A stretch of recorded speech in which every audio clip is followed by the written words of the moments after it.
Hi there, welcome back to another Crypto Day video. It's Monday, so another very quick DeFi market update video. We'll be going through all of this in literally a few minutes. So let's jump straight in and see what's happening. In terms of the major asset prices, Bitcoin just a shy under 62,500. Ethereum dropping down from its range above 1900 rather last week, down to just under 1850, and Solana consolidating between 70 and 75, down a little bit over the last 48 hours. In terms of market narrative, Bitcoin continues to be kind of range bound. Basically, it's not doing a huge amount. Last week it had an attempt at breaking out of this kind of 66k kind of resistance, but failed and came back down to below the 200-week moving average. Ethereum's underperformed over the last few days as well. It was doing pretty well last week, but it's back down under that 1900 mark, and the market very much in a wait and see. We have Kevin Walsh's Jackson Hole speech later this month.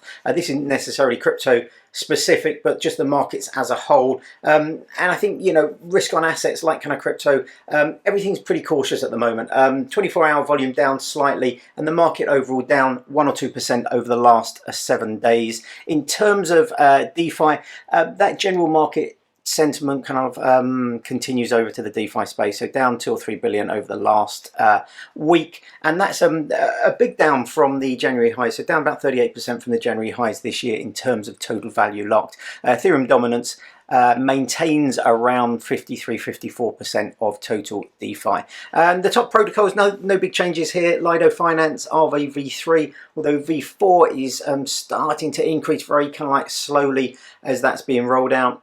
Sky is the stablecoin backbone, Uniswap the largest DEX, and Morpho a competitor to kind of Aave on the lending and borrowing front. And in terms of the DeFi headlines, this week, Lido crossed 750 million in total protocol revenue.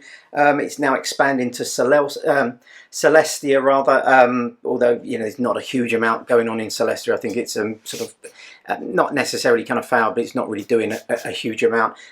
They've launched, more interestingly, EarnUSD, which is their first stablecoin vault product. So you can deposit either USDC or Tether into it, and it goes away and finds the best DeFi kind of protocols to invest in to earn you a yield. And they also have a DAO at the moment proposing a 20 million buyback, which will be good for holders of the token. Aave V3, as I mentioned, continues its deployment onto different chains. A lot of new partnerships being announced all the time on Aave V4, and that will gradually, I imagine, over the next kind of year take over from V3. Ethereum's DeFi market share hit lows at 53,000, but Solana and some of the other L2s, such as kind of Robinhood, have continued to grow a little bit. And then the last one, Robinhood Chain's real world asset segment continues growing. It's up 3x over the last 2 to 3 weeks. So some real genuine kind of growth there.